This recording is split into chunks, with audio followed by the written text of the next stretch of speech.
Now, Robin Pullen is the author of the book titled Get Activated. The professional speaker and executive coach prides himself with helping people get activated in pursuing their personal mastery. Now, he joins us in studio to chat about the key concept that he writes about in the book that everyone can learn from. Welcome to the studio. Thank you so much for having me. Robin, I think this is a book that everyone needs to go out and get. Of course, here you're saying how to shift from instinctive reactions to intentional responses. Now, that can't be easy. It's easier than you think. I think the problem is that we overcomplicate it. And then instinct takes over, your lizard brain, your old wiring. The magic is that it's a simple set. There's 5 things that you need to learn to do, and you can take back your power in any moment and not be taken over by instinct, but exercise intention. Wow. And show up in your best, your most authentic self, and do what you need to do in that moment. Absolutely. So not only are you known for this incredible book, but you have such a wealth of knowledge, and you love sharing that knowledge and imparting it as a speaker with different audiences. What is it about motivation and speaking to people that just keeps drawing you in?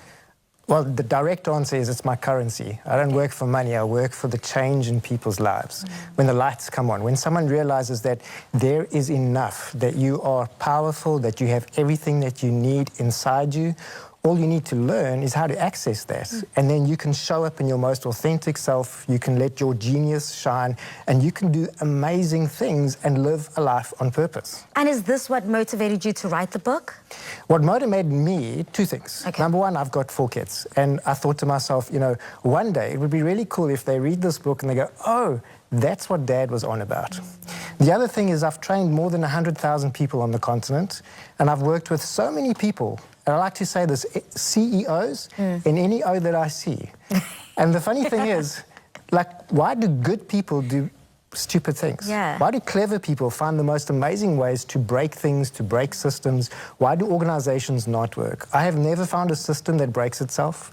I've never found a business that implodes by itself. Of course. But in every place where there's a problem, we find a person, and I've made it my mission to understand why is it that we make mistakes. Yeah, I think that there's something very special about learning the lesson around the first time, because if you don't learn your lesson, the mistake will keep happening over and over again, and the cycle will continue until you learn that lesson. So here you've put together some key tips, which is so lovely, because a lot of the time you get these motivational books that kind of speak in the air and don't give you practical tools. You speak about the 3 H's. What is the concept behind these 3 H's, and how does it work? Superb. It's really simple. And my work needs to be simple because I work with real people. And real people need real results that get stuff done.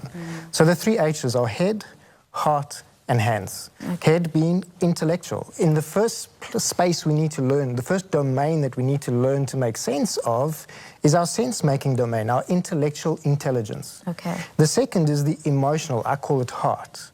When you make sense of what you're feeling, not physically, but your emotion. More often than not, people are not thinking about what they're doing.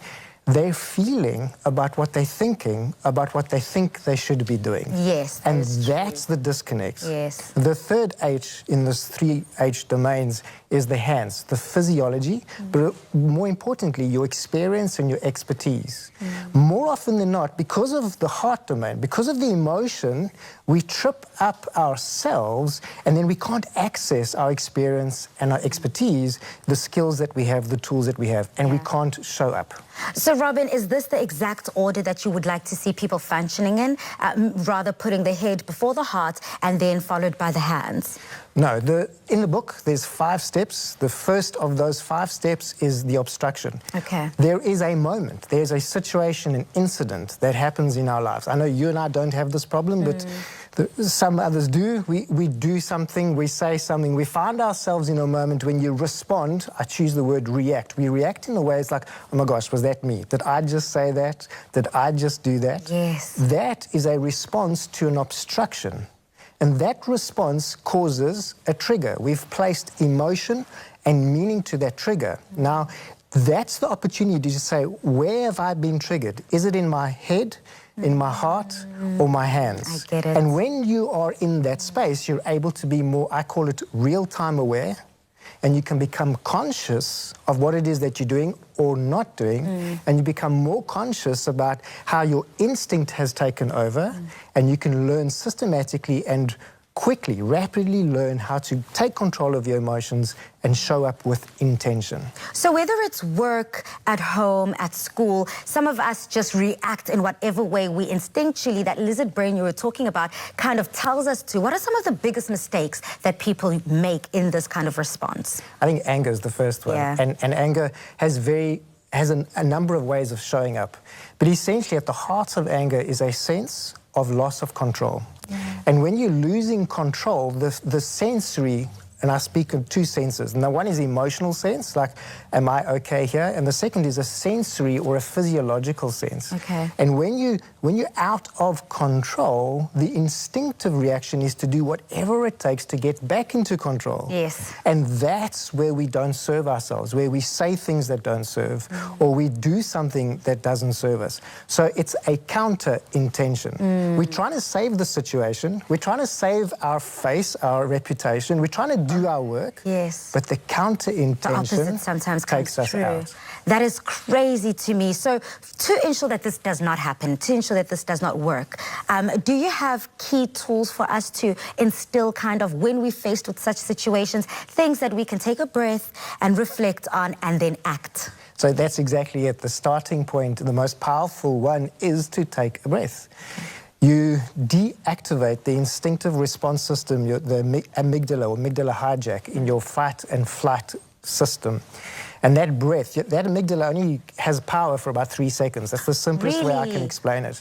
And just by taking a breath, you shortcut that. Yeah. And then with this activated intelligence, when you do all three, when you can be conscious of how you're thinking, how you're feeling, and how you're showing up in your physiology, and I call that the activated intelligence trifecta. When you bring all three together, then you can look into that situation with real-time awareness, and then you can make an informed choice. Do I need to change the way I'm thinking right now? Do I need to leverage how I'm feeling right now? Because anger can serve you. If you're angry, there's so much energy there. There's so much power there. You don't have to be taken out. You can leverage that energy and that power to give you more momentum, to help you focus even more, to be more intense, and to make powerful choices that you otherwise wouldn't. And then you can leverage that into the third domain, your physiology, which gives you that adrenaline rush. And then you can show up more powerfully than you were 5 minutes ago. To the trained mind, how quick does that take to make all those shifts? Because for me, I'm going to have to take several breaths, not just one breath. I'm going to have to really, walk away almost, and then be able to acknowledge and kind of hit all these marks. As with everything, there's a process of learning. This one's really quick, because what happens is, as soon as you've spoken to the conscious and subconscious mind, it's now aware of it. Okay. And the second and third time, you don't have to go back to school. The instinct has become intention, and intention takes over.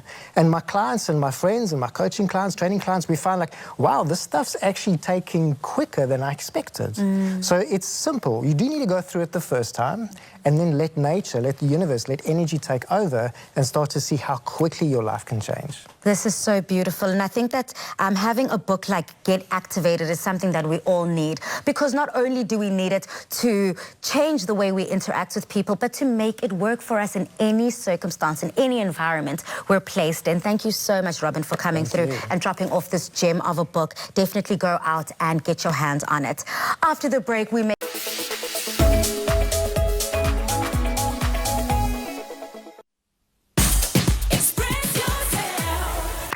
Incredible way to end off our Thursday. Thank you so much for tuning in. I mean, Valerie, your voice is definitely something that leaves you so memorable, and I think that your name is also going to be just a household name very, very soon. Thank you so much. How does your future look like? What do you see for yourself? Well, we've got some pretty exciting projects coming up in the next few months, and it's still on the wraps. So if everyone follows my journey, they'll be very aware of what's going on, but it's some life-changing things, some opportunities I've got given.